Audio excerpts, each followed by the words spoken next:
this question of, is there any other way to get there? I've taken psychedelics a number of times, going back to my 20s, and in the last couple of years, I've also studied a little bit more intensely meditation and Buddhist, Dzogchen meditation, certain sort of subtle things. And from my own experience, if you take, say on a scale of 1 to 10, being normal consciousness is 1, and maybe being really happy in a good day is 2, and as far as I've gotten on psychedelics is a 10, I have at least on one occasion gotten to about 6 on meditation.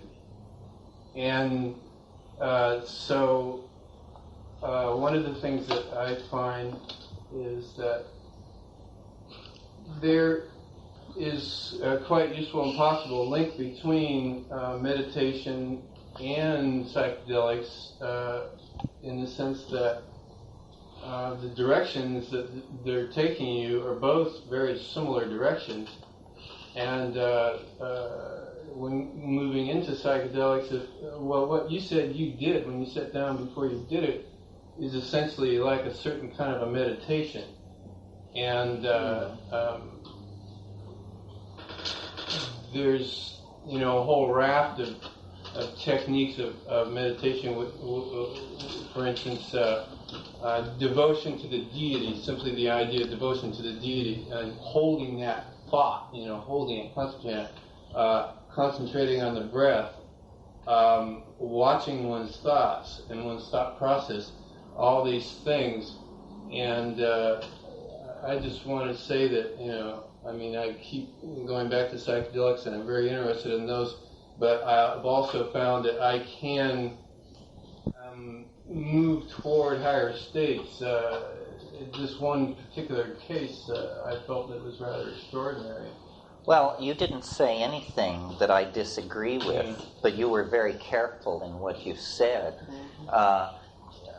I think that it must be true that these yogas, meditations, yantras, mantras, visualization, sort of move you toward it. But the claim is always made that they're better than. And I just don't believe it.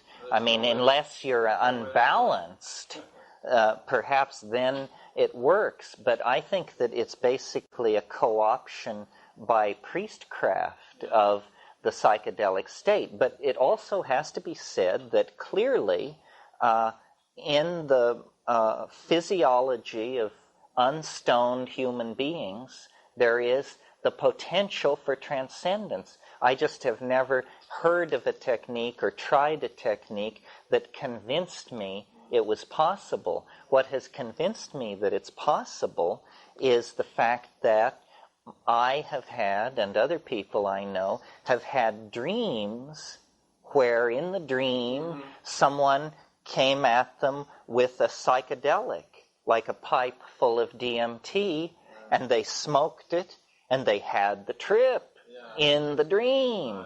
Well, that proves that it is somehow, under certain conditions, possible to force the full unfolding of the psychedelic. So if I were, for some reason, just so put off by drugs that I just couldn't stand the idea of drugs, and I wanted this kind of transformation, I don't think I would study yoga or these things. I think I would look at lucid dreaming and try to enter the lucid dreaming state and then take LSD in my dream and see how that worked. I don't know. I'm just putting that out there. Dream and then meditate. Yes, and then, I know. And one last thing that I want to say, which is, whatever we may say about whether or not techniques like mantras, yantras, and yoga work better than drugs, it is certainly true that they work tremendously well with psychedelics. That this is, to my mind, what the tradition really was for. They must have forgotten to mention. And if, for instance, you read the Yoga Sutra of Patanjali, which is the source of all yogic texts. It was written in the 2nd century BC. It's called the Yogic Sutra of Patanjali, Patanjali. And he mentions in there, at the very beginning, the 3 techniques for spiritual transcendence. And they are control of breath, control of attention, and light-filled herbs. That's the phrase that is used. Well, the 3rd one, light-filled herbs, is never mentioned again. Obviously, because that was the secret portion of the teaching. They were willing to teach you the yantra, the mantras, the positions, the pranayama, the whole shtick. So the herbs put the guru out of business. The herbs put the guru out of business. Or the herbs put the shaman back into business. Perhaps it's because they require little explanation as well. It's very anti-establishment. The experience. Yes, it erodes hierarchy, it erodes secret knowledge, it is liberating and democratic, and I hope this meeting has been the same. Thank you very much for your time and attention. It was a pleasure for me.